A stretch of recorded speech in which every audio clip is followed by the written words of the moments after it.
Muy buenas tardes. Hoy damos comienzo a la actividad programada agradeciendo a las empresas sponsors, a todos ustedes, a nuestra presidenta, la señora María Pía Astori, a los miembros del Consejo de Administración, y como ayer fue el Día del Himno Nacional Argentino, nos indicaron que por favor conmemoremos con estas estrofas.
Muchas gracias. Ahora presentamos al expositor invitado, el doctor Alejo Yerbonko, quien es director ejecutivo de estrategia de inversión en el Chief Investment Office del UBS en Nueva York, quien lidera un equipo de analistas de mercados emergentes dedicado al desarrollo de ideas de inversión en estos países, y que ayuda a definir el posicionamiento de portafolios de inversión valuados en miles de millones de dólares. Adelante, doctor Alejo Yerbonko. ¿Qué tal? Buenas tardes a todos. Asumo que me escuchan bien. Perfecto. Muy bien.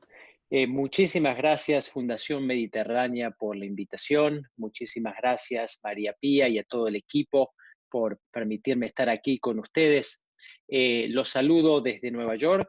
La idea de hoy es un poco compartirles el trabajo que estamos haciendo desde mi equipo, que es el Chief Investment Office, un equipo de investigación y estrategia de inversión con el objetivo de darle herramientas a nuestros clientes de banca privada del banco para que traten de maximizar la probabilidad de alcanzar objetivos financieros.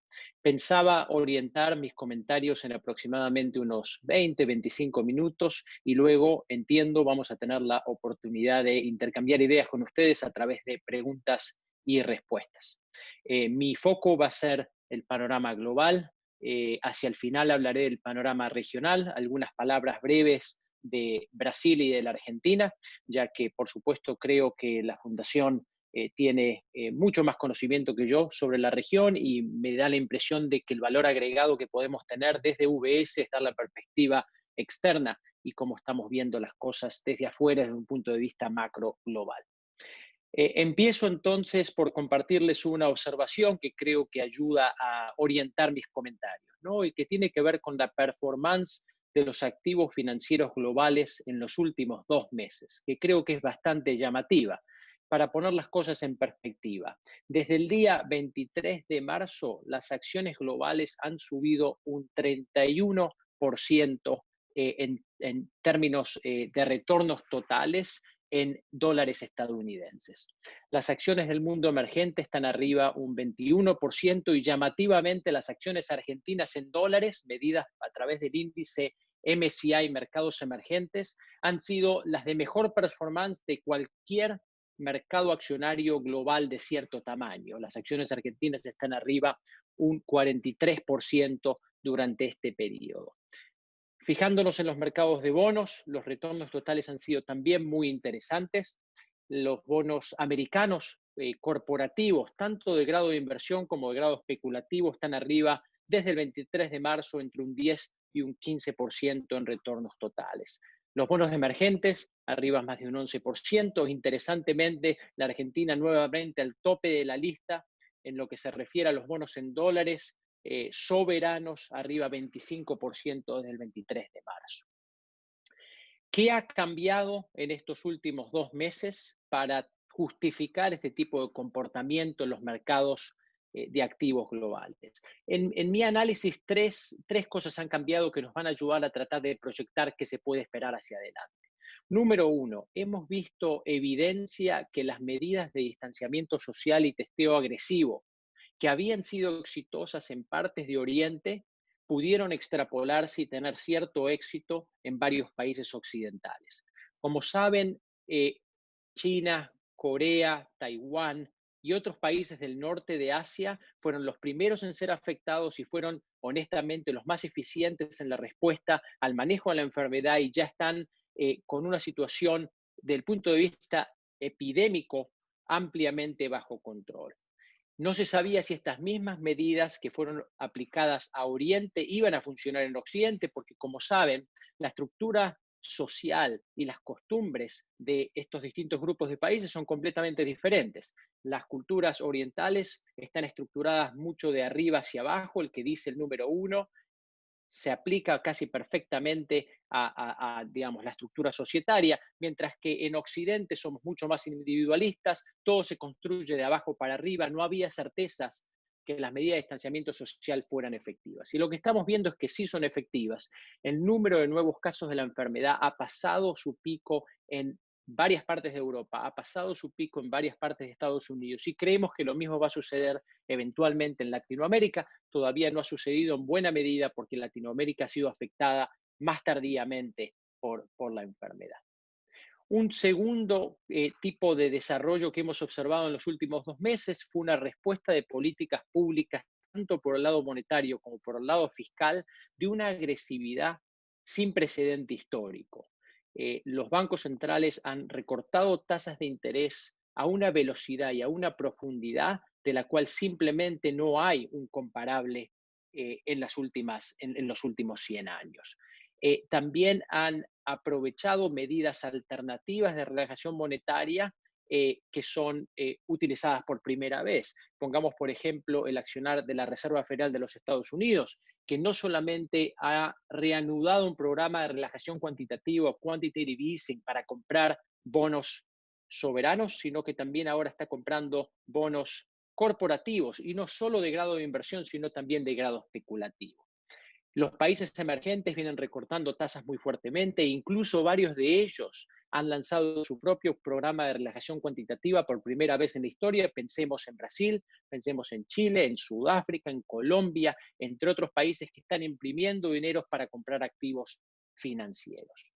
Desde el punto de vista fiscal, las autoridades fiscales han relajado política también muy significativamente. El déficit fiscal americano se va a acercar muy probablemente, proyectando de aquí a fin de año a un 15-20% del Producto Bruto Interno. Los déficits fiscales en todo el mundo emergente se están ampliando y en nuestra región también van a aumentar de manera muy significativa. Pensemos, por ejemplo, en Brasil, 15% de déficit fiscal esperado para el año 2020. Lo que tratan de hacer estas medidas es actuar como un puente para los individuos y las corporaciones para que puedan ver luz al final del túnel cuando la economía vuelva a normalizarse y minimizar el número de personas que caen en el desempleo y minimizar el número de compañías que simplemente desaparecen y se ven forzadas a quebrar.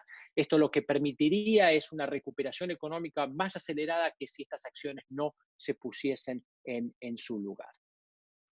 El tercer cambio importante que vimos en los últimos 2 meses tiene que ver con las perspectivas de una solución médica. Habrán leído hace unas 2-3 semanas medicamento antiviral Remdesivir con cierta evidencia de ayudar a recuperar a los casos más complejos de la enfermedad. Habrán leído en los diarios sobre las más de 90 vacunas actualmente en desarrollo, varias de las cuales ya están siendo testeadas en humanos.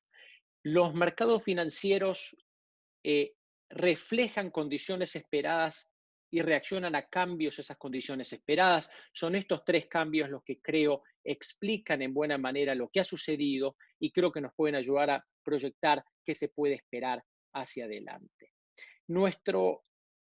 Nuestra estrategia de inversión trata de dividir el horizonte estratégico de mediano plazo del horizonte táctico de corto plazo, en lo que se refiere a la construcción de carteras. Y el motivo por el cual empecé mis comentarios con este ejemplo de movimientos tan drásticos en los precios de los activos financieros globales es porque nos ayuda a encontrar el norte en cuanto a la construcción estratégica de mediano plazo de carteras. Sucede que hace 2 meses nosotros hablábamos con nuestros clientes y muchos de ellos nos decían, pero Alejo, si es tan evidente que la cosa se va a poner mucho peor antes de ponerse mejor, ¿por qué yo no vendo todas las acciones que tengo, mis activos más riesgosos? Me muevo a efectivo, con eso duermo tranquilo, con eso estoy bien, y cuando la cosa mejore ahí me vuelvo a subir, ¿no? Creo que este ejemplo ilustra la dificultad de timear el mercado. Nuestra filosofía es que timear el mercado es prácticamente imposible, que lo mejor que uno puede hacer para alcanzar objetivos patrimoniales es mantenerse invertido de acuerdo a un plan de inversión bien diseñado y de ninguna manera cambiar de caballo en la mitad del río. Es decir, cambiar de estrategia de inversión justo cuando tenemos un shock de esta magnitud. Y nuestra recomendación principal se basa en una estructura de inversión muy simple, pero no necesariamente fácil de implementar, que se denomina el esquema de las 3 Ls, ¿no? De alguna manera, administrar el patrimonio familiar, administrar el patrimonio empresarial, como si uno fuese una compañía de seguros, haciendo un match entre activos y pasivos, ¿no? Haciendo un matrimonio entre a dónde quiero llegar con los instrumentos que voy a utilizar para llegar a ese objetivo.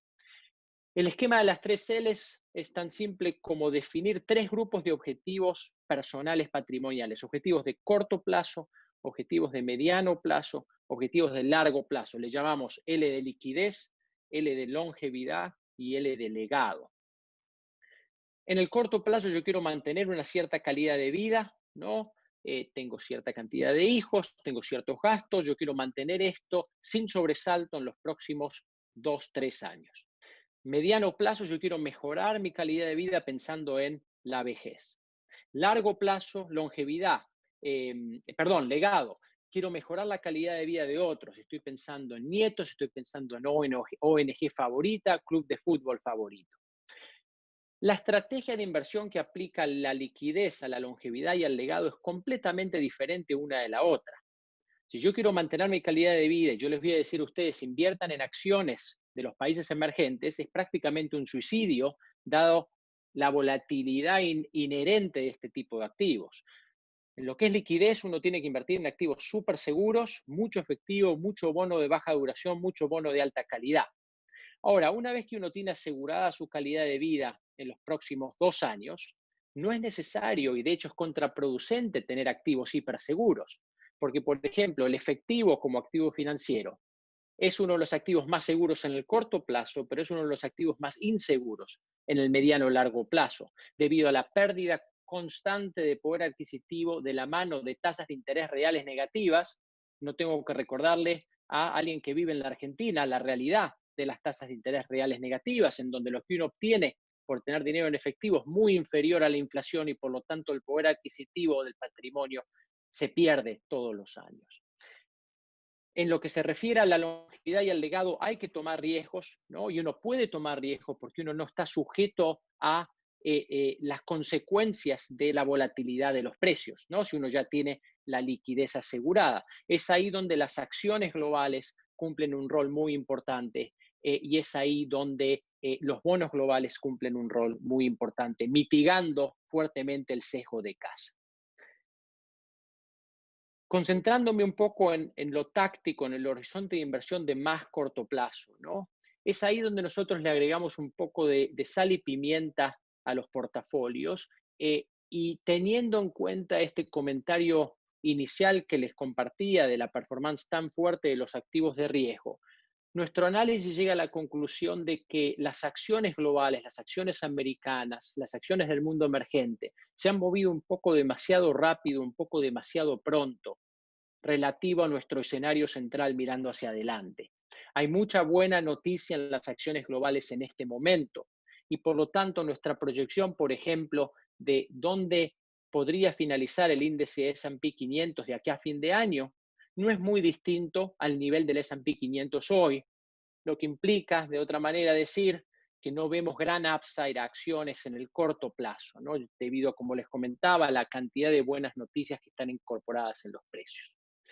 No aplica la misma conclusión a ciertos segmentos del mundo de los bonos, pensando, por ejemplo, en bonos corporativos de los Estados Unidos, tanto grado de inversión como grado especulativo, pensando en bonos soberanos en dólares de los países emergentes. Estos son activos que siguen reflejando en sus precios buena cantidad de malas noticias, ¿no? Por darles un ejemplo, los bonos corporativos americanos de grado de inversión, es decir, los más seguros, están ofreciendo una prima por sobre tesoro americano cercana a los 200 puntos básicos o 2%. Los bonos de menor calidad, ¿no? De grado especulativo, ofrecen una prima por sobre tesoro americano de 720 puntos básicos o 7,2%. Los bonos soberanos en dólares de los países emergentes, bien diversificadamente, no la Argentina, sino 74 países puestos todos en una bolsa, ¿no? Están ofreciendo 570 puntos básicos de spread o riesgo país promedio por sobre tesoro americano. Estas valuaciones nosotros creemos ofrecen valor táctico, ofrecen la oportunidad de sobreponderar en las carteras varios de estos tipos de activos relativo a bonos soberanos del mundo desarrollado. Entonces, para concluir un poco mis comentarios iniciales, y quiero pasar a compartirles algunas observaciones de cómo posiblemente se vea el mundo después del virus y el impacto sobre Latinoamérica. Nuestra filosofía es una en la que uno tiene que definir qué quiere hacer de su vida en el corto, mediano o largo plazo, diseñar una estrategia de inversión que se ajuste a ese corto, a ese mediano, a ese largo plazo, mantenerse invertido, no tener cash o efectivo por encima de lo estrictamente necesario porque tiene un costo de oportunidad profundísimo. Mirándose adelante, nuestro escenario central es que la reapertura económica va a acelerarse hacia las próximas semanas, empezando por el mundo desarrollado, un poco siguiendo lo que hemos experimentado, lo que hemos visto en países como China, Corea y Taiwán. Esta reapertura económica le va a dar un dinamismo a las economías un poco más importante. Sin embargo, esperamos que sea una reapertura y una recuperación accidentada. Va a tomar tiempo. Creo que la mejor manera de caracterizarla va a ser como algo de 2 pasos adelante, 1 paso atrás, ¿no? No va a ser lineal, como creo los ejemplos de Singapur y Corea de los últimos días reflejan, es que nada de esto es simple, aún con la mejor tecnología, aún con la mejor de las intenciones, va a haber setbacks, ¿no? Vamos a tener problemas y vamos a tener que muy probablemente reimponer restricciones parcialmente, luego de haberlas relajado. El comentario final, por supuesto, es que la recuperación económica con más ímpetu la esperamos para principios del 2021, donde ahí vemos una correlación entre esta proyección con algún tipo de solución médica, ¿no? No tenemos las herramientas para decirles exactamente cuándo esa solución médica va a venir, tanto por el lado del tratamiento como por el lado de la vacuna, pero sí hay que reconocer que esta enfermedad encuentra un mundo con un stock de capacidad intelectual y un stock de recursos puestos a disposición de encontrar una solución sin precedentes. Hemos decodificado el genoma de esta enfermedad lo más rápido que hemos decodificado el genoma de cualquier enfermedad.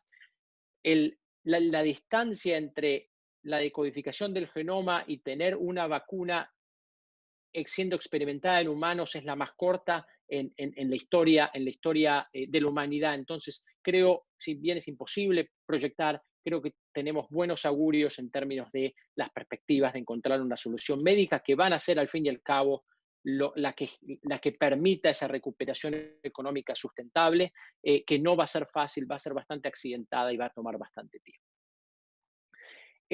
Algunos comentarios sobre el mundo después del COVID, ¿no? Y les quería compartir aquí, me confirman si lo pueden ver. Eh, Me confirman si lo pueden ver, a ver. Creo que no va a ser fácil. Ok, lo vamos a dejar para otro momento. Lo que les quería compartir es un poco unos comentarios sobre qué esperamos en el mundo después del COVID, ¿no? Y vemos tres tendencias principales que se vislumbran. Obviamente hay mucha incertidumbre, pero vamos definiendo que estaremos en presencia de un mundo con más deuda, en prácticamente todos los niveles: mundo desarrollado, mundo emergente, soberano, corporativo. Estaremos en un mundo muy probablemente menos global. Principalmente me estoy refiriendo a la relación bilateral entre los Estados Unidos y China, que ya venía bastante dañada, y creo que esto va a acelerar el proceso de desconexión económica y política entre estos países. Y finalmente vamos a vivir muy probablemente, como lo ilustra la conferencia de hoy, en un mundo más digital, ¿no? En el que estos medios van a tener una preponderancia cada vez mayor.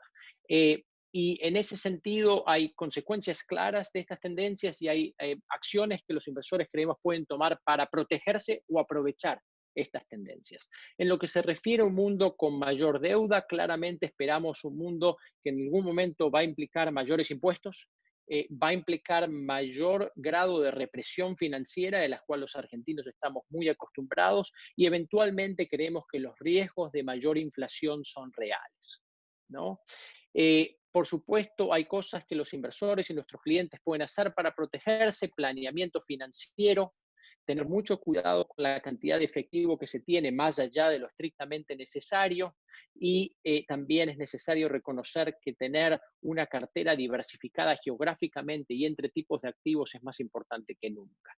Respecto a la inflación, uno puede protegerse tanto con activos que son ajustados por inflación, tanto como con algún tipo de protección, alguna alocación minoritaria a activos como oro, ¿no? Que pueden proteger frente a aquellos escenarios menos favorables. Un mundo menos global va a estar caracterizado, creemos, por más populismo, más proteccionismo y un proceso económico hacia la localización de la producción. En este sentido, creemos que uno se puede proteger nuevamente globalizando portafolios, y también hay ciertas tendencias de inversión que uno puede, a las que uno puede apostar, por ejemplo, invirtiendo en subsectores linkeados a la automatización y robótica. Y finalmente, un mundo más digital. Creemos que nuevamente los inversores pueden aprovechar varias de estas tendencias que se están acelerando como consecuencia de la pandemia, y hay compañías que se dedican a la transformación digital, a la tecnología de la salud, a la tecnología del servicio, de los servicios financieros, terapias genéticas, que uno puede lograr exposición como para aprovechar estos cambios. Para cerrar y abrir a preguntas y respuestas, unos breves comentarios sobre la región. Latinoamérica ya venía con unos desafíos estructurales, económico-políticos y sociales muy profundos antes de este shock exógeno, que se puede caracterizar como un shock dual, ¿no? Un shock por el lado de la enfermedad, pero también por el lado del precio de los commodities. Como consecuencia de un, digamos, endowment o un punto de partida bastante complejo, más este shock dual, las perspectivas económicas, políticas y sociales de la región son muy complejas. La recesión económica que Latinoamérica está experimentando va a ser la más profunda de la historia económica moderna de la región. Nuestros números apuntan a una recesión que va a ser más profunda que aquella observada en las crisis de deuda de los 80 en Latinoamérica. Va a ser más profunda que aquellas observadas en las crisis económicas regionales como Tequila, Samba y Tango de los 90 y principios de los 2000, y también va a ser más profunda que las crisis económicas relacionadas o los golpes económicos relacionados a la crisis financiera internacional del año 2008. Realmente las perspectivas son complejas. Dicho eso, hay bastante heterogeneidad en cómo los distintos países están atacando este problema. Lamentablemente, las economías más grandes de la región están haciendo un trabajo más pobre, ¿no? Con México y Brasil destacándose por su retraso y poca calidad de las políticas públicas implementadas para controlar la enfermedad. De la misma manera que, sobre todo en el caso de México, pobrísimo accionar en cuanto a la relajación fiscal necesaria para darle un poco de aire a los individuos y a las personas.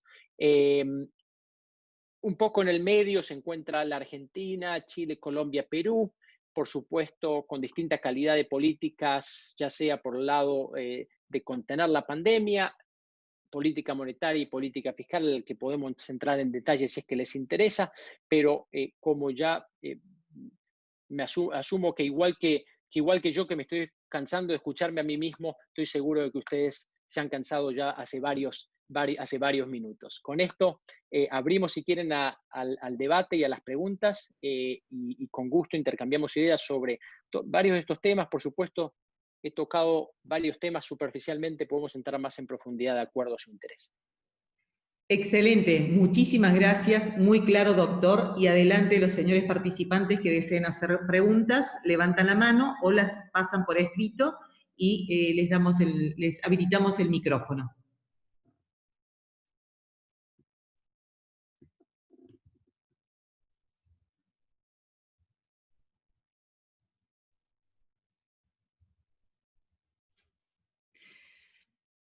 Ramiro Furtado, primera pregunta, por favor, adelante, Ramiro.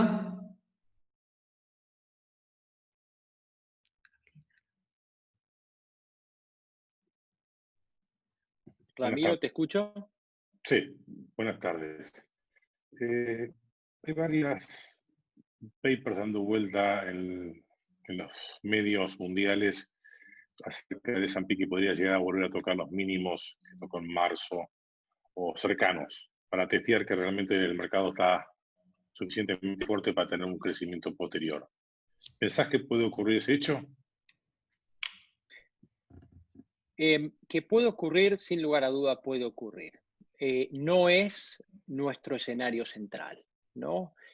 Nuestro escenario central es uno en el que, sin duda, el año 2020 es un año perdido para la capacidad de las compañías de generar utilidades. De hecho, esperamos que las compañías americanas experimenten una contracción de utilidades año a año cercana al 20% y que luego puedan volver a generar crecimiento positivo de utilidades recién hacia el año 2021. En este contexto, nuestra expectativa es que el S&P 500, como les comentaba anteriormente, nuevamente en un escenario central, termine el año en un nivel bastante similar al que estamos observando hoy, ¿no? Algo cerca de 2.800 puntos. Por supuesto que estas proyecciones son increíblemente difíciles de hacer. Sin lugar a duda que el camino de aquí a allí no va a ser lineal, no va a ser sin sobresalto, pero esto es una indicación de hacia dónde creemos que el mercado puede ir. Respecto a este escenario central, hay riesgos hacia el alza y hay riesgos hacia la baja. Lo que tú describes es claramente un escenario que entraría dentro de nuestro riesgo a la baja como posible, pero con una probabilidad menor. ¿Qué tendríamos que observar para que eso ocurra? Tendríamos que observar una inhabilidad de los Estados Unidos y varias de las economías desarrolladas del mundo de abrirse nuevamente, ¿no? Una suba muy profunda del número de nuevos casos y de infectados en los Estados Unidos y otras economías desarrolladas, y tendríamos que ver inacción por parte de la Reserva Federal de los Estados Unidos y el Congreso norteamericano. Si bien te compartí anteriormente que no esperamos que esta recuperación sea rápida, no esperamos que esta recuperación sea simple, pero la realidad es que tenemos como trataba de compartir anteriormente, una ayuda de política fiscal y monetaria que realmente no tiene precedente.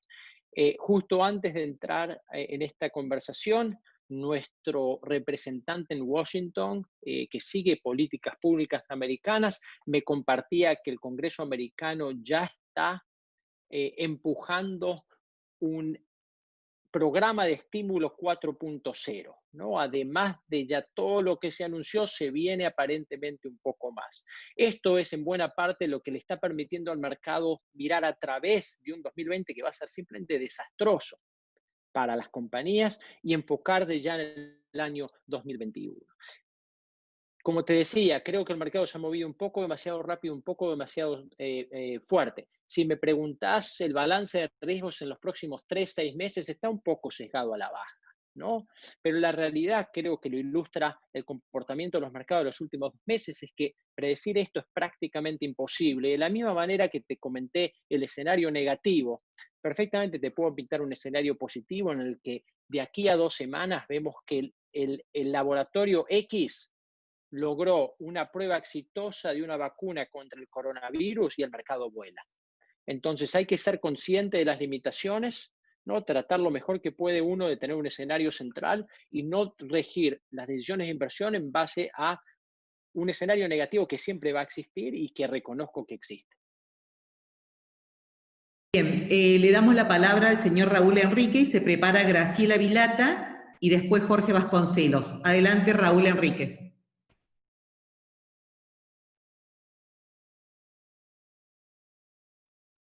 Raúl.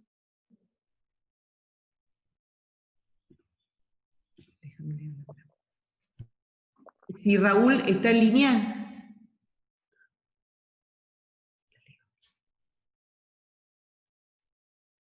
Bueno, leo la pregunta del señor Raúl. ¿Cómo ve la inflación mundial y su relación con el oro? ¿Cómo no? Miren, creo que aquí hay que tratar de distinguir dinámicas inflacionarias de corto plazo con lo que se puede esperar más allá, ¿no? Realmente en el corto plazo no hay inflación de ningún tipo. Este shock dual, ¿no? Que por ejemplo Latinoamérica, les describí, estaba experimentando, es claramente deflacionario. Y no estamos proyectando ningún tipo de presiones inflacionarias inminentes por consecuencia. Para que se den una idea, les quiero dar números concretos de proyecciones para que puedan llevarse, ¿no? Estoy yendo a la página relevante. Los Estados Unidos en el año 2020, en lo que se refiere a CPI, ¿no? Proyectamos 0,7% crecimiento año a año. En el mundo emergente, las presiones inflacionarias son igualmente subdued, ¿no? Igualmente calmas. No hay demanda por ningún lado, los mercados de trabajo están experimentando gran presión, los precios de los commodities han caído fuertemente y por lo tanto estos son algunos de los factores que nos llevan a concluir de que la inflación no es un problema en el corto plazo, lo que le va a permitir a los bancos centrales seguir recortando tasas de interés a aquellos que les quede espacio, ¿no? Por supuesto, Chile, con tasas de referencia 0,5%, mucho espacio para recortar adicional no tiene. Dicho eso, sí empieza a surgir preocupación o preguntas respecto a las dinámicas inflacionarias más allá, ¿no? Pensando varios trimestres de horizonte temporal, porque claramente no hay país que no esté gastando muy por encima de sus necesidades. Esto va a llevar a un aumento muy fuerte de los déficits fiscales. Esto va a llevar a una coordinación como no ha visto prácticamente desde los años 30 entre política monetaria y política fiscal, ¿no? Lo que para los que ustedes, todos ustedes que sigan a Ray Dalio, lo que llama política monetaria 3, ¿no? Una coordinación activa entre los bancos centrales y los tesoros del mundo. lo que lleva a la preocupación de si esto puede tener presiones inflacionarias eventualmente. Es una preocupación que compartimos, es una preocupación que hay que tomarla seriamente. Creo que es demasiado temprano para espantarse, pero no es demasiado temprano para protegerse, ¿no? Entonces, de ahí viene un poco el motivo por el cual nosotros estamos promoviendo, sobre todo a los clientes que se sientan más nerviosos por este lado, de tener una alocación minoritaria a activos como el oro que pueden proteger frente a este escenario, que ciertamente es posible y más posible de lo que era antes de este shock. Bien, le damos la palabra a la doctora Graciela Vilata y se prepara Jorge Vasconcelos y Gustavo Reyes. Sácale vos. No se escucha, Hola, Graciela. Graciela. Ahora sí. Ahora sí. Perfecto. Bueno, y en este mismo sentido, ¿cómo ve la inflación mundial en relación a inversiones financieras como podría ser el dólar? Y también cómo, de alguna manera, si bien en el orden mundial no ve una posible inflación, en nuestro país sería bueno ajustarlo a la realidad del día a día, ¿no? Sin duda. Lamentablemente la Argentina es un outlier importante respecto a mis conclusiones anteriores y creo que todos ustedes lo entienden muy bien con el apoyo de la administración actual a la impresión monetaria. Por supuesto, me parece que las conclusiones que les compartía respecto a la mayor parte de las economías del mundo no aplican a la Argentina. Pero más importantemente, la primera parte de su pregunta, doctora, que tiene que ver con qué quiere decir esto con mis inversiones, ¿no? Y todo esto volvemos al mundo post-virus y las tendencias que les compartí anteriormente, un mundo más endeudado, un mundo posiblemente más con mayores impuestos a aquellos que pueden pagarlo, un mundo con mayor presión financiera, un mundo en el que creemos que las tasas de interés reales negativas, sobre todo para instrumentos de inversión de corto plazo y más seguros, van a ser una realidad con la que vamos a tener que convivir. Todo esto apunta a que, nuevamente, una vez que uno tiene paz mental de que la calidad de vida de corto plazo se puede mantener, tener dólar fresco, tener bono de súper corto plazo, súper alta calidad, lo único que uno le va a lograr con eso es perder poder adquisitivo todos los años. Uno no va a tener alternativa que tomar cierto riesgo y esto implica casi sin escape acciones, ¿no? Porque es el tipo de activo que nosotros creemos puede generar unos retornos totales nominales que superen ampliamente a la inflación, ¿no? Estamos hablando de acciones americanas, estamos hablando de acciones europeas, estamos hablando importantemente en un mundo cada vez más multipolar, acciones asiáticas, ¿no? Donde está el mayor dinamismo económico del mundo y creemos que esto es algo que va a persistir en los próximos años. Acciones latinoamericanas, pero con cautela, porque uno ya vive en Latinoamérica, explota su capital humano en Latinoamérica, tiene propiedades en Latinoamérica, lo último que uno quiere hacer es agregar más riesgo latinoamericano. Y en la construcción de cartera creo que las acciones van a ser muy importantes en un mundo en el que los bonos le vemos cada vez mayor dificultad de generar esos retornos por encima de la inflación que les vengo comentando, porque una cosa es un bono del Tesoro americano a 10 años pagando 3%, ¿no? Y otra cosa es un bono del Tesoro americano a 10 años pagando 0,67 como el día de hoy, ¿no? El rol que los bonos en general, pero por ilustrar, los bonos del Tesoro americano van a cumplir en carteras es muy distinto en los próximos 5 años de lo que fue en los últimos 5 años, ¿no? Esa protección no va a estar en la misma magnitud, esa generación de retornos no va a estar en la misma magnitud. Entonces, realmente, y un poco a la pregunta de usted, uno no le va a quedar otra si quiere hacer crecer su patrimonio por encima de la inflación que tomar cierto riesgo y aceptar cierta volatilidad. Esa es la realidad de las acciones, pero es la única manera que creemos uno va a poder hacer crecer el patrimonio en términos reales o mantenerlo incluso. Bien, gracias. Y aquí tenemos una pregunta del Consejo que dice, ¿qué aconsejaría hacer usted a los tenedores de bonos argentinos? Y se prepara Jorge Vasconcelos, Jorge Reyes y Natalia Donato. Sí, bueno, como habrán leído en las noticias, UBS es una institución que está representando a un grupo de bonistas privados en su estrategia frente al soberano argentino. Ese grupo es el Banco de Inversión de UBS, que es una división completamente separada de la que yo pertenezco, ¿no? Que es la banca privada de UBS. Hay lo que nosotros le llamamos una pared china, ¿no? Un Chinese wall, una muralla china, que nos separa. Entonces yo no sé qué están haciendo ellos no saben qué estoy haciendo yo.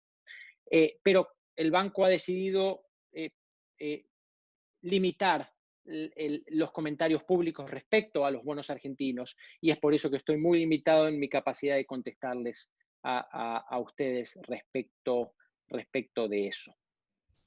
Bien, Jorge Vasconcelos, después Gustavo Reyes y recordamos Natalia Donato. Vamos por orden. Sí, Alejo, ¿me escuchas? Buenas tardes. Perfecto, buenas tardes. Los países, a diferencia del 2008, da la impresión que los países desarrollados van a salir con un stock de deuda bastante más alta de la que tuvieron en aquel momento. Eso, para los bancos centrales, es un problema en el sentido de que si hay que subir la tasa por la inflación, eso va a pegar sobre la capacidad de los países desarrollados de refinanciar sus deudas. Este escenario plantearía como una especie de alianza circunstancial, pero positiva al fin, para países como Argentina, que tienen que pensar qué van a hacer con su deuda, etc.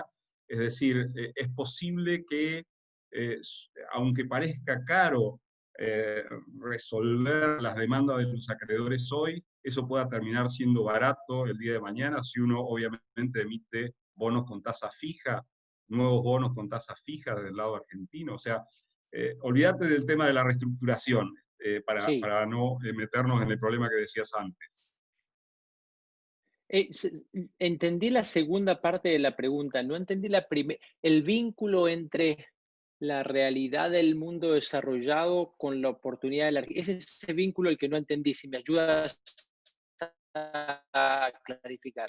Los países desarrollados con un stock de deuda mucho más alto del que tenían en 2008 puede generar algún problema para la política monetaria de los países desarrollados. Entonces, eso puede generar algún espacio para que la tasa de interés, aunque la inflación empiece a ser una amenaza, la tasa de interés en los países desarrollados tenga limitaciones para reaccionar rápidamente, y eso generar un escenario positivo para países endeudados. Ok. Ahí pues, la tesis es, si uno proyecta tasas de interés bajas en el mundo desarrollado por un periodo extendido de tiempo, ¿qué consecuencia tiene eso con los mercados emergentes? Así es. Mire, en términos generales, digamos, tasas de interés bajas en el mundo desarrollado suelen ser positivas para los países emergentes porque generan la incomodidad en la comunidad inversora de tener que buscar alternativas de retornos más atractivos en el mundo desarrollado de lo que encuentran en el mundo, el mundo emergente de lo que encuentran en el mundo desarrollado, ¿no? Por lo general, tasas de interés bajas en el mundo desarrollado permiten flujos de fondos hacia los países emergentes, hacia, por ejemplo, bonos soberanos de los países emergentes.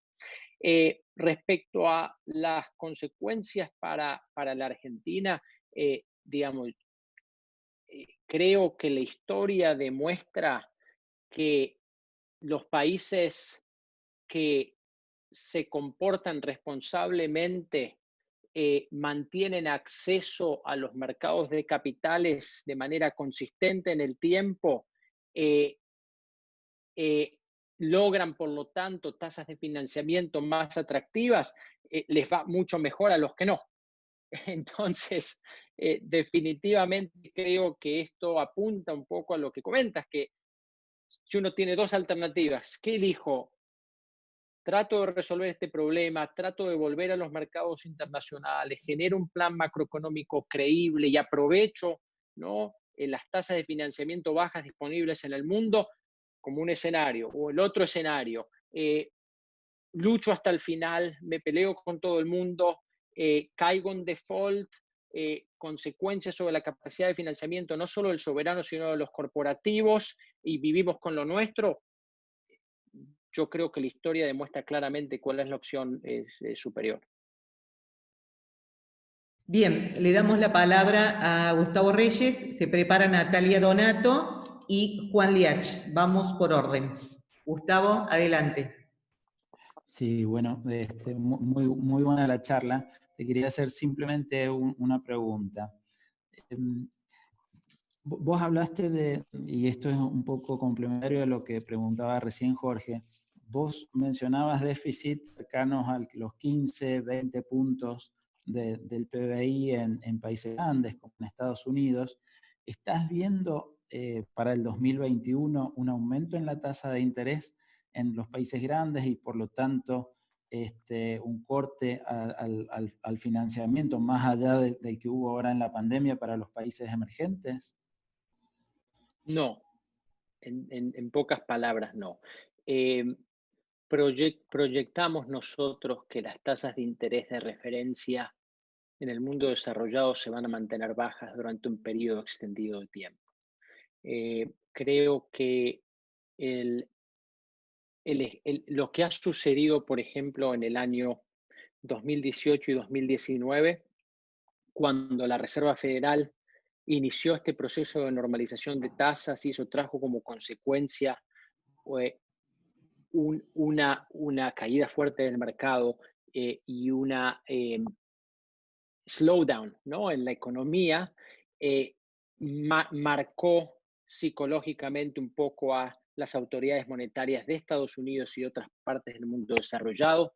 Creo que van a errar por el lado de la precaución, ¿no?, en inglés, err on the side of caution, y van a mantener las tasas de interés bajas durante un periodo extendido de tiempo. Veo muy poca probabilidad, por ejemplo, de que la Fed suba tasas de interés en el año 2021, sobre todo teniendo en cuenta las características de la recuperación, que esperamos que sea gradual, que esperamos que sea accidentada, ¿no? Va a tomar tiempo, como saben, para ser visual, el desempleo baja por la escalera y sube por el ascensor, ¿no? Y creo que esto va a ser real, va a ser el caso en esta recesión, como lo fue en recesiones anteriores. Estamos viendo cómo el desempleo está subiendo muy fuertemente. El viernes pasado, 20,5 millones de personas, y va a bajar, ¿no?, por la escalera, va a tomar bastante tiempo.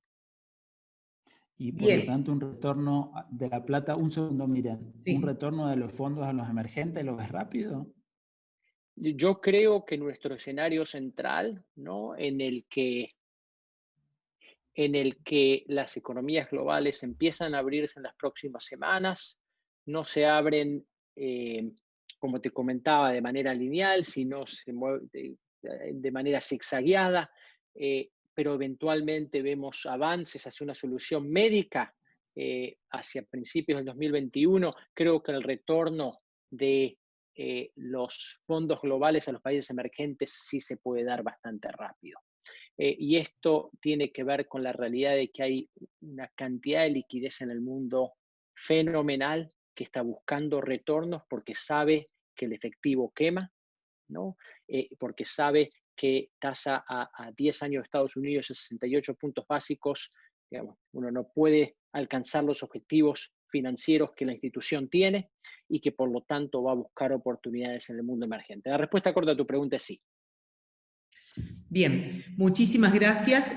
Recordamos que Jorge Vasconcelos, quien hizo la pregunta anterior, es vicepresidente del IERAL de Fundación Mediterránea, y Gustavo Reyes, jefe economista de la Fundación y del IERAL en la regional Cuyo, con sede en Mendoza.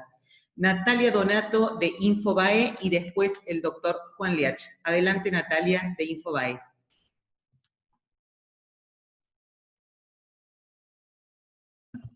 Hola, ¿qué tal? ¿Cómo están? Alejo, dos preguntas. Por un lado, bueno, hablabas de la recuperación que va a ser muy lenta en el mundo. Lo que quería ver si nos podías contar un poquito puntualmente de la Argentina, cómo ves el escenario de recuperación en función de las medidas que se fueron tomando, tanto monetarias como fiscales. Y por otro lado, sí, bueno, más allá de que no podés hablar puntualmente de este proceso de la deuda, está claro que la Argentina está queriendo dilatar los pagos en este periodo de gracia que propone. Lo que quería saber es si vos crees que hay riesgo de que la Argentina en ese tiempo no haga los esfuerzos que tiene que hacer para mejorar las cuentas fiscales y poder tener capacidad de pago futuro, o no, digamos, ¿cuál es el riesgo de esta propuesta? Y si hay un plan creíble, ¿no? Si el plan de la Argentina considerás que es creíble, es macro. ¿Me recordás la primera parte de la pregunta? La segunda me acuerdo. La primera parte era más que nada las proyecciones sobre Argentina, de crecimiento y de, digamos, lo que puede llegar a pasar con las cuestiones sociales, desempleo, en función de las medidas que se fueron tomando. Sí. Bueno, creo que creo que es evidente que la Argentina no tiene ningún plan macroeconómico. Yo no lo he visto y si alguien lo encontró, si me lo puede compartir. No hay ningún tipo de plan de mediano plazo de hacia dónde se espera que manejar las principales variables macroeconómicas. Y entonces es muy difícil proyectar qué va a pasar con la economía argentina en este contexto. Las proyecciones oficiales de nuestra parte, para que te des una idea, que no, lo que voy a decir no solo aplica a la Argentina, sino a cualquier economía del mundo. Hacer proyecciones económicas en este contexto es increíblemente complicado, están sujetas a constante revisión y lo más probable que tanto para la Argentina como para buena parte de las economías de la región, los números que tenemos tienen un sesgo hacia la baja, ¿no? Nuevamente, esto no es único para la Argentina, pero para que se den una idea,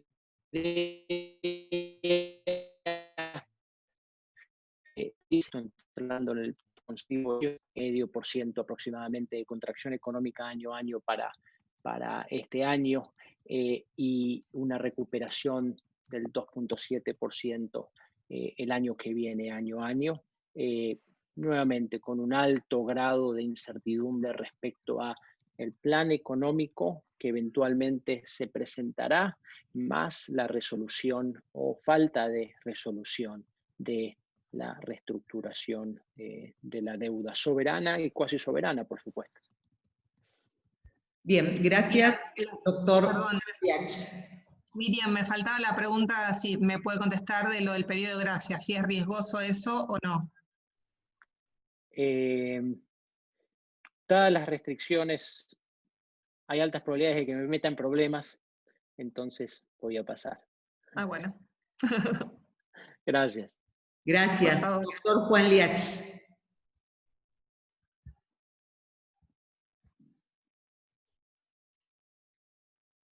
Creo que el doctor nos ha compartido una pregunta por chat, que con gusto la leo, pero sería bueno escucharla de él. Sí, dijo que le diéramos el micrófono, le habilitáramos y él hacía la pregunta. Adelante, doctor.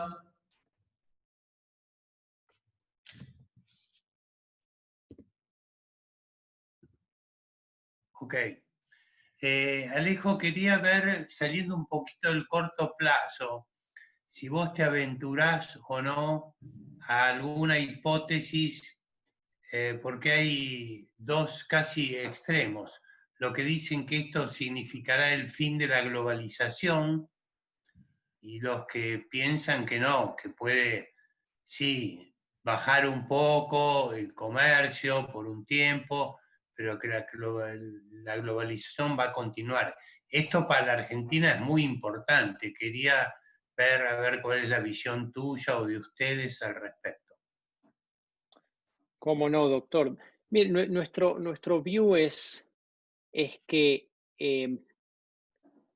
cuando hablamos de deglobalización, principalmente hacemos referencia a lo que en inglés se llama un decoupling, ¿no? Entre los Estados Unidos y China. Vemos poca evidencia para pensar que este proceso que se había iniciado antes de la pandemia vaya a revertirse después de la pandemia, y lo vemos como bastante independiente al resultado electoral americano de este año, ¿no? Creo que Perdón, vamos... aún con el Sí. acuerdo que se había alcanzado últimamente y que no sé bien si se puso en práctica o no. Sí, el acuerdo de fase 1 se alcanzó a principios de este año, se puso en práctica, pero es un acuerdo, digamos, realmente es real, está firmado, pero es muy limitado en su scope, ¿no? Hay que tener en cuenta que el conflicto entre China y Estados Unidos, por ahí tomando un paso atrás, de la manera en la que lo analizo, estamos hablando de un proceso económico y político como que el que se ha observado muchas veces en la historia de la humanidad, ¿no? En la que tenemos un poder económico y geopolítico establecido, que en este caso es Estados Unidos, y ahora emerge un poder económico y político que le amenaza la posición al poder económico y político establecido. Graham Allison, en su libro Destinado a la guerra, ¿puede China y Estados Unidos escapar la trampa de Tucídides? Lo describe esto como la famosa trampa de Tucídides. Pasó con Esparta y Atenas, pasó con Estados Unidos y la Unión Soviética, pasó con Inglaterra y Alemania, etcétera, etcétera. Es uno más de esos casos, ¿no? Y bueno, creo que estamos yendo a un mundo que va a ser, por lo menos en los próximos años, más multipolar, ¿no? En el que vamos a tener una zona de influencia económica y política liderada por los Estados Unidos y una zona de influencia económica y política liderada por China. Y un decoupling de estas dos, ¿no? Entonces, cuando hablamos de menos globalización, hablamos de menos integración de la economía 1 y 2 del mundo. No quiere decir que regionalmente, llamémosle, estas dos economías se sigan integrando a sus esferas de influencia.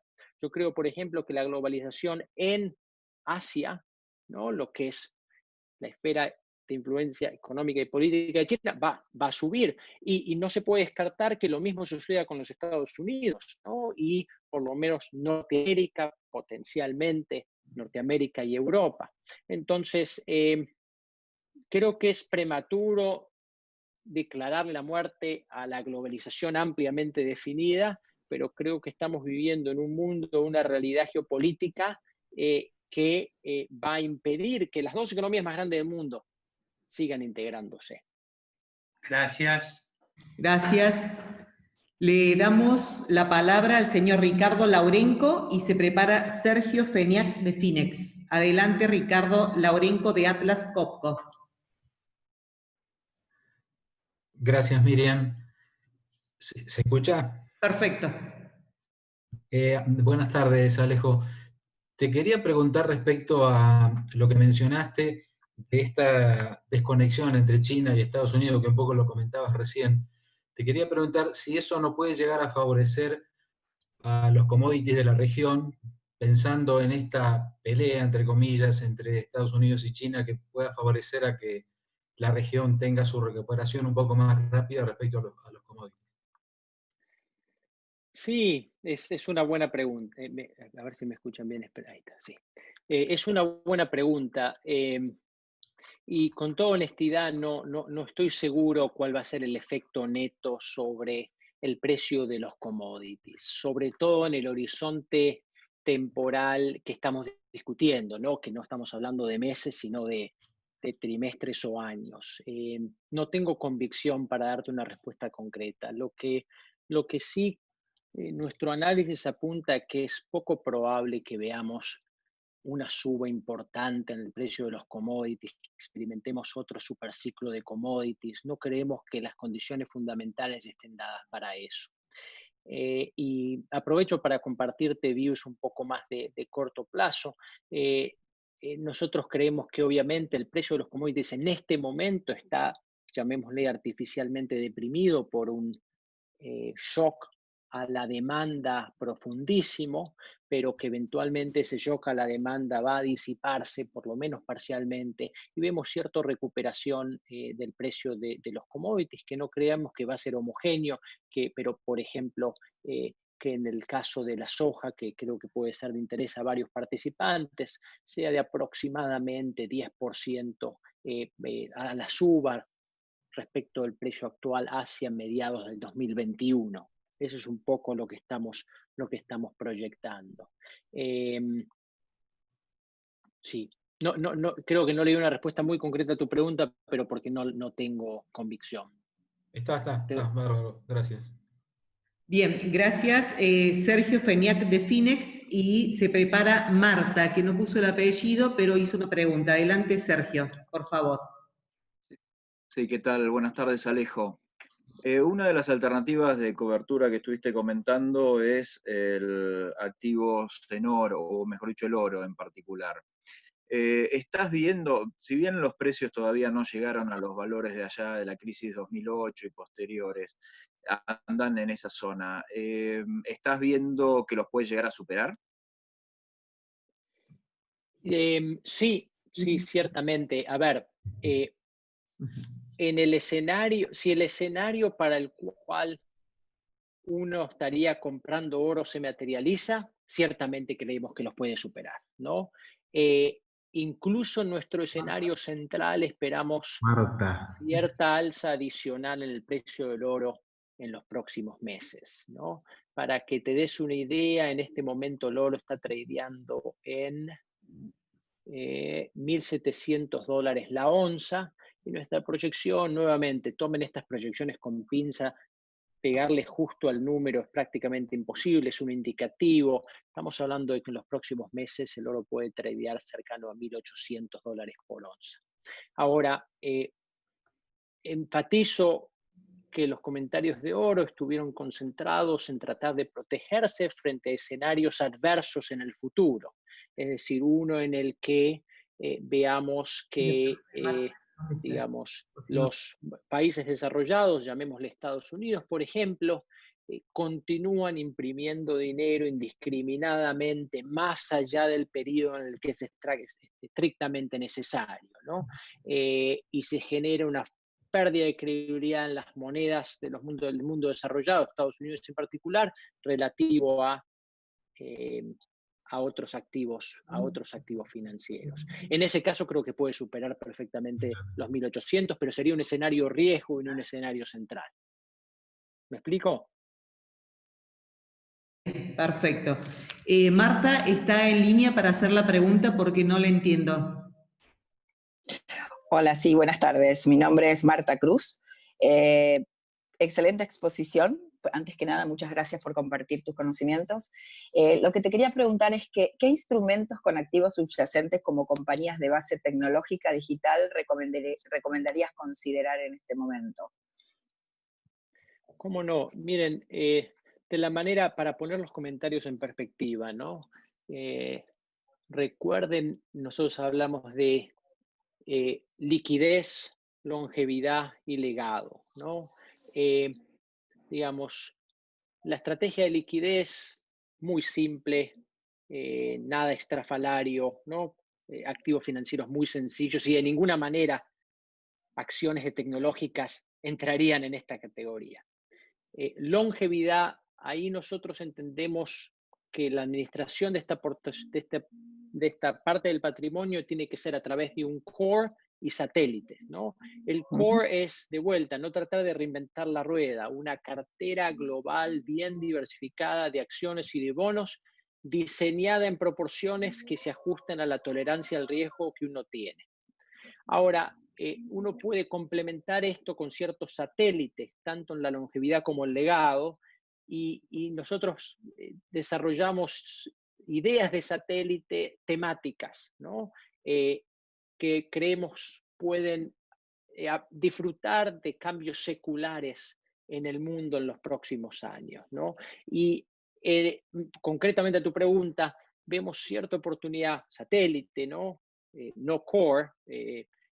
Con esto quiero decir, no apostarle todo a estas áreas porque creemos que es irresponsable, pero satélite a automatización y robótica, a datos digitales, a tecnología de la salud, a tecnología, lo que es fintech, tecnología financiera,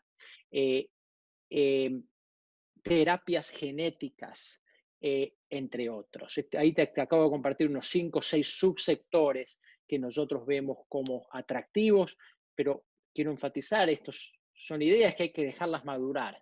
No es el match entre assets y liabilities. Si yo les voy a recomendar a ustedes invertir en terapias genéticas para poder pagar la prepaga en 6 meses, es algo que no es adecuado. ¿Me explico? Si les voy a decir inviertan en terapias genéticas para lograr tener una proporción del patrimonio que esté dedicada a mis hijos o mis nietos, mucho mejor. Me explico el match entre assets y liabilities.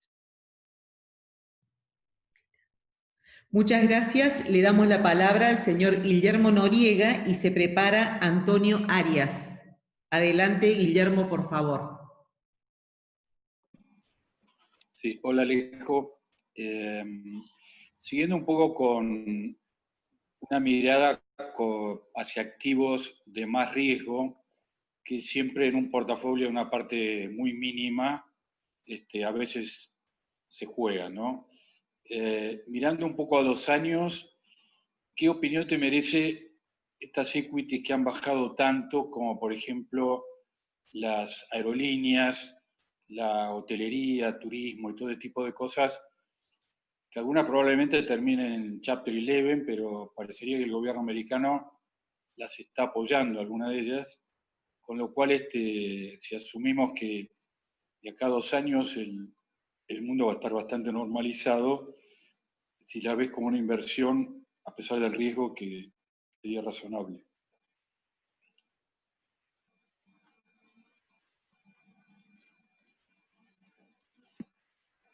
¿No escuchaste? ¿Hola? Ahí está, me habían muteado, perdón, no tenía cómo desmutearme. Ah. Ahí está, no, te escuché perfectamente.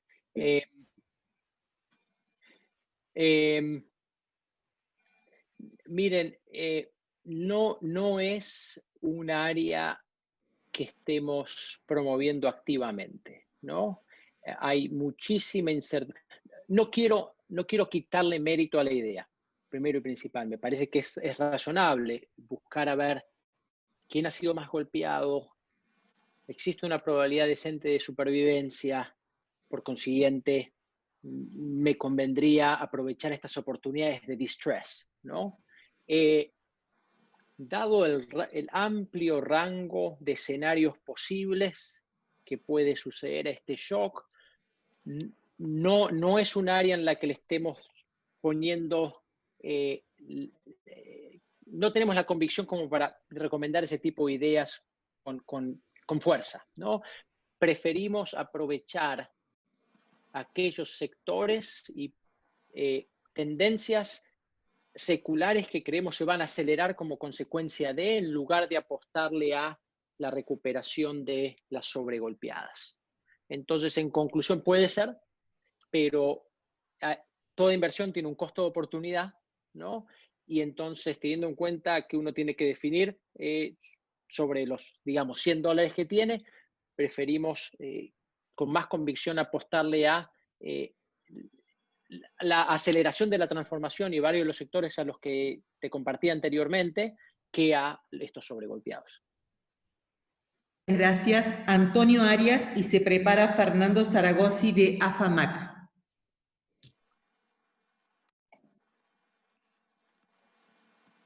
Antonio. Antonio, ahora sí. Sí, buenas tardes Miriam, buenas tardes Alejo. Quería consultarle a Alejo qué opinión le merece cuando el conflicto entre China y Estados Unidos se recrudece. Generalmente la bolsa en Wall Street tira hacia la baja. En los próximos meses o el próximo año, ¿qué opinión le merece y qué rubros pueden ser los más afectados dentro de la bolsa? Gracias. Sí, gracias por la pregunta, Antonio. Es ciertamente una posibilidad, pero a la vez creo que la experiencia del 2018 y el 2019 nos ha ilustrado que estas caídas en la bolsa asociadas a un incremento de las tensiones han sido de categoría temporal, ¿no? No han persistido. en buena medida porque se entiende que, digamos, hagan lo que haga Estados Unidos, hay un límite, hay un trade-off entre beneficio político en términos de votantes e impacto económico que a su vez va a tener un efecto directo o indirecto sobre las acciones americanas. Entonces, miren, en conclusión, no recomendamos timear el mercado en base a la posibilidad de un recrudecimiento de las relaciones, primero y principal. Nosotros creemos que hay que mantenerse invertido y hay que mantenerse invertido de manera diversificada a lo largo de los distintos sectores, ¿no?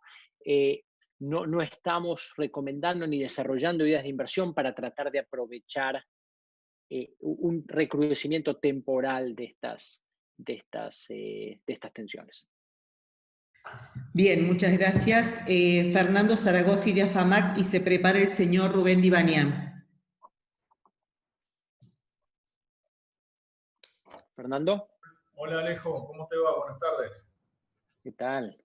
Alejo, como vos sabrás, en el rubro metalmecánico, en productos procesados de acero, China es muy competitivo a nivel mundial. Estamos detectando en este inicio de la actividad un interés muy particular de clientes habitualmente de esa industria, de ese mercado, mostrando algún interés en productos que fabricamos desde otras latitudes.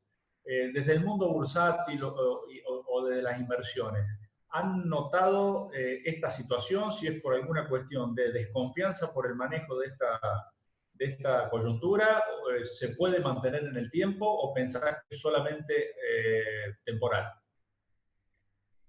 Bien. No sé si entendí perfectamente la pregunta, pero te voy a compartir un análisis que creo que ayuda a contestarla, que tiene que ver con los datos de alta frecuencia que nosotros recolectamos y analizamos de la economía china, ¿no? Como saben, es un virus que se generó, se identificó en China, afectó a China primero y principal, y China fue de los países en los que también primero que ningún otro, casi por definición, se movió a tratar de controlar el virus. Y de alguna manera se puede describir la situación económica y epidemiológica de China como first in, first out, ¿no?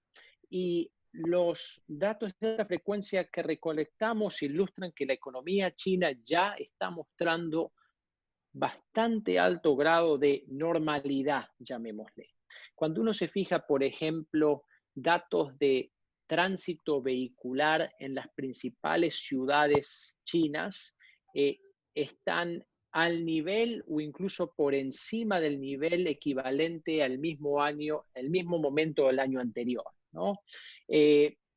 Cuando uno se fija consumo de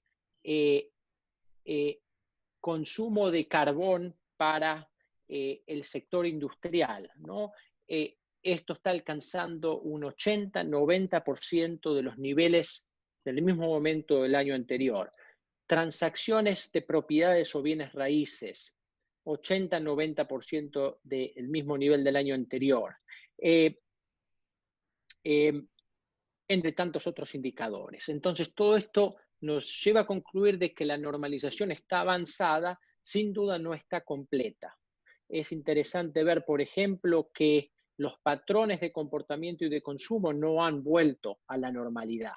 Si uno se fija en datos de alta frecuencia de utilización de medios de transporte masivo, estamos más cercanos de un 35 o 45% de usos normales. Y un poco esto ayuda a explicar por qué los índices de tránsito están por encima de los niveles normales y por qué el consumo de automóviles, ¿no? La compra de automóviles está muy por encima de niveles normales. La gente está decidiendo, ¿no? Me compro un auto para protegerme en lugar de tomar transporte masivo. Otros datos interesantes que estamos observando es que si bien el tránsito vehicular ha subido, los patrones dentro del día del tránsito vehicular han cambiado. La gente va al trabajo como si nada, pero cuando vuelve del trabajo no vuelve de la misma manera. No vuelve a través de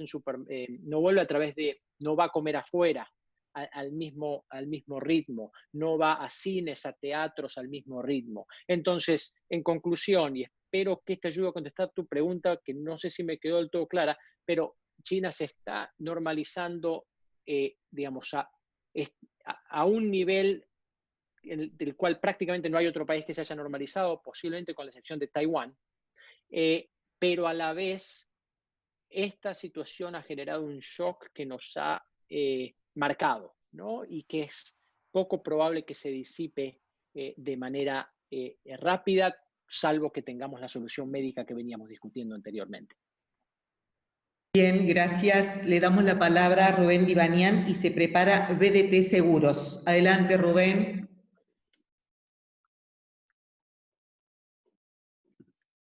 Sí, buenas tardes, ¿me escuchan? Perfecto. Alejo, gracias por la charla. Entendí que una de las condiciones de borde que planteaste al principio de tu desarrollo es que este año, a principio del próximo, aparecería alguna cura o vacuna para esta pandemia. ¿Qué pasa si esa condición de borde se corre para más adelante? Sí, es excelente pregunta. Gracias, Rubén. Yo lo que traté de describirles es un escenario central, ¿no? Repito que de ninguna manera uno puede hacer proyecciones concretas respecto al timing de ¿no? una vacuna o una cura. Simplemente nos estamos basando en desarrollos que han tenido lugar en los últimos 2 meses y testimonios de expertos que nos dan de alguna manera una proyección con, ¿no? un cierto grado de bandas de error, ¿no? De esto no darse, estaríamos entrando sin duda en un escenario negativo, ¿no? En el que el crecimiento económico, en lugar de en forma de U, la recuperación, va a ser más en forma de L, relativo al escenario central. Creo que va a ser muy difícil que los individuos y las compañías tengan la confianza de operar normalmente sin una solución médica sobre la mesa, ¿no? Y alternativamente, enfatizando el escenario positivo, si vemos un desarrollo de este tipo de soluciones o vacunas en un periodo más corto de tiempo, ahí podríamos ver ciertamente una recuperación económica global en forma de V. Entonces hay que tener ambos riesgos en consideración. Gracias. Perfecto, muchas gracias. Le damos la palabra a BDT Seguros.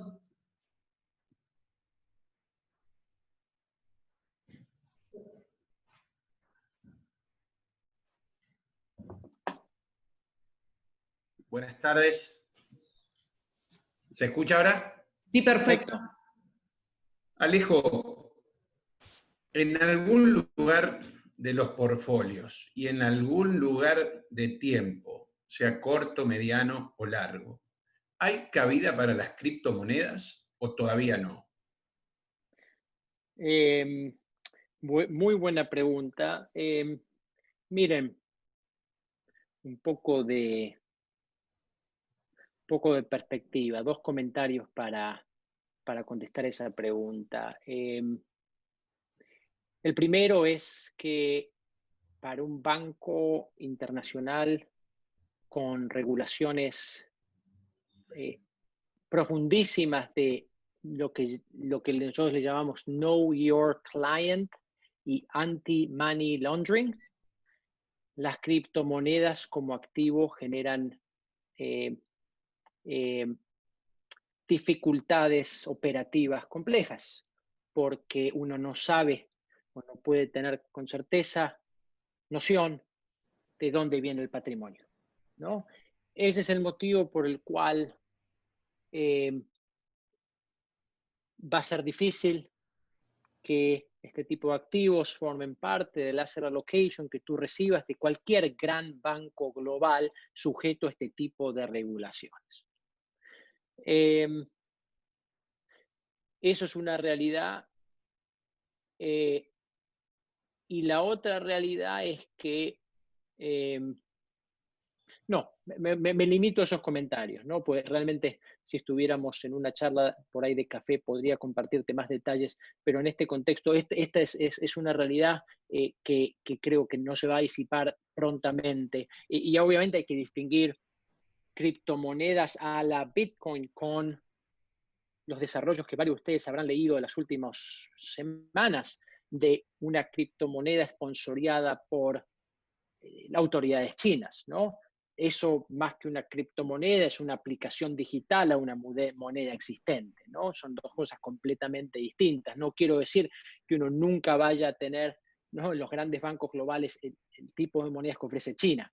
Hay una diferencia muy importante entre las dos.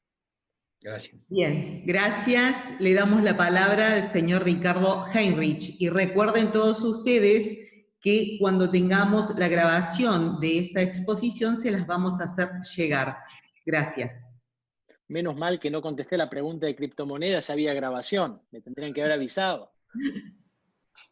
Bueno, y con esto me tengo que disculpar, es la última pregunta, que tengo una reunión en los próximos minutos, pero con gusto tomamos. ¿Quién era la persona? La última pregunta, el señor Ricardo Heinrich. Ricardo. No se habló del tema real estate. Me gustaría, si podés darnos, en virtud de todas las perspectivas brindadas, cómo puede moverse la industria real estate en el mundo desarrollado. ¿Cómo no?